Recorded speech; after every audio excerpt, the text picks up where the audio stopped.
to initiate and submit a PCR for a pay change, simply navigate to the menu tree and click on Team Overview. Team Overview will allow you the opportunity to view all of your employees on your team.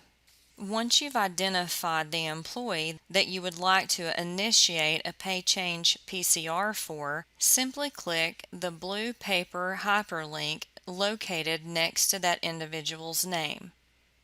Once you click on the paper, a new menu will appear, allowing you an opportunity to select Initiate PCR.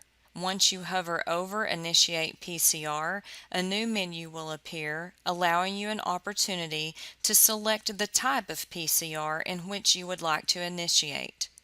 In this demonstration, we're going to select Pay Change PCR. By clicking on Pay Change PCR, a new window will then appear, allowing you the opportunity to fill in the details of your pay change. From here, you'll notice that the required information is indicated by a blue asterisk. For the pay change PCR, the effective date and the reason for action are the two required fields in this situation. First, we'll select the calendar icon to populate the effective date of the pay change. Once the calendar populates, you can select a date from that calendar by simply clicking on that day. Once the effective date has been populated, simply navigate down to the reason for action and select the drop-down menu to determine which reason for action you would like to choose for your pay change. For this demonstration, we're going to select Reason Action Code number 10, which is a merit increase. To select this line, simply click into the box at the end of that line of information. Once that line of information has been highlighted in blue, simply navigate and click OK to confirm that selection. Once you've populated the two required fields of information, you'll need to also input the amount of the annual salary increase. In this demonstration, we're going to override 92,000 and simply type over with our new increase in pay. Once you're satisfied that the information that you've entered is correct, you can click Check to check the information before submitting it for approval. Once you're satisfied that all checks have been met, you can simply select Send to send this pay change increase for approval. If you would like to save this pay change as a draft and come back to it later, simply select Save Draft.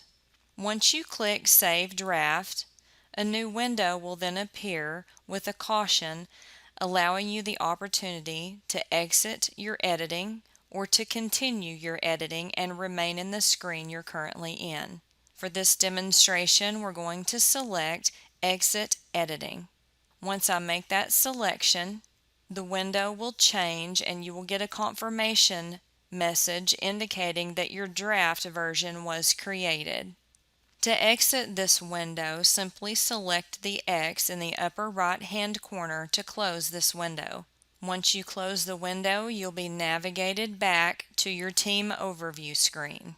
Remember to navigate back to your home screen, simply select the SAP NetWeaver Business Client and you'll be navigated back to that home screen. Once you've been navigated back to the home screen, you'll notice under Workflow Tasks and Work Items that the draft that you created earlier will be displayed. To access this draft and navigate back into that draft to make changes and submit, simply click on the title of the draft. Once you select the blue hyperlink, the Pay Change for Employee window will then reappear, allowing you an opportunity to fill in the remainder of your information or make changes as you see fit. You have the opportunity to add notes in the New Comments field. Once you're satisfied with your changes, you can then send your pay change request for approval. However, you can also decide to delete the draft as well. For this demonstration, we're going to select Send to send this pay change for approval. Once you select Send, you'll be navigated back to the previous screen.